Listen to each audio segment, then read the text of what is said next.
2024 సార్వత్రిక ఎన్నికల్లో TDP, Janasena, BJP కూటమి ఘన విజయంలో కాపు, తెలగ, బలిజ, ఒంటరి కులస్తుల పాత్ర కీలకమని రాష్ట్ర కాపు సద్భావనా సంఘం అధ్యక్షులు డాక్టర్ వాసిరెడ్డి యేసుదాసు పేర్కొన్నారు. కాకినాడ సురేష్ నగర్ లో గల విల్లాలో జగ్గంపేట టీడీపీ నాయకులు భారీ స్క్రీన్ పై ఎన్నికల ఫలితాలను దగ్గరుండి చూశారు. కూటమి విజయకేతనం ఎగురవేసిన సందర్భంగా టీడీపీ జిల్లా అధ్యక్షులు జ్యోతుల నవీన్ కు వాసిరెడ్డి యేసుదాసు శుభాకాంక్షలు తెలిపారు. అనంతరం కాపు సద్భావనా సంఘం అధ్యక్షులు డాక్టర్ వాసిరెడ్డి యేసుదాసు మాట్లాడుతూ కూటమి విజయంలో కాపు, తెలగ, బలిజ, ఒంటరి కులస్తుల పాత్ర కీలకమని పేర్కొన్నారు.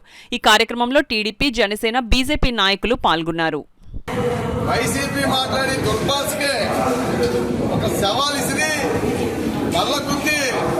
నేను ఇది కౌరవ సభలో నేనున్నా, పాండవ సభలో ముఖ్యమంత్రిగానే ప్రమాణ స్వీకారం చేసి వస్తానన్న మాట ఆంధ్ర రాష్ట్ర ప్రజల గుండెల్లో గుచ్చుకున్న రోజు.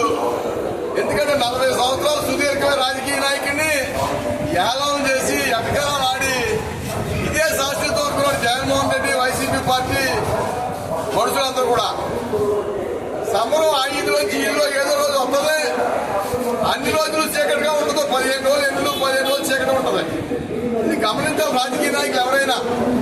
అటువంటిది కాకుండా ఒంటెత్తు పోకడకు పోయి ఈరోజు 15 సీట్లకి 14 సీట్లకి దిగజారాడంటే రాజకీయ పార్టీని తీసేసి బయటికి వెళ్ళిపోవాల్సిన పని ఉందని చెప్పి డిమాండ్ చేస్తానని చెప్పి సందర్భంగా తెలియజేస్తాను. ఇవాళ ప్రతిపక్షం వల్ల కూడా లేదు జగన్మోహన్ రెడ్డికి, వైసీపీ పార్టీకి. మరి సన్నాసి కుక్కలు మాట్లాడారు.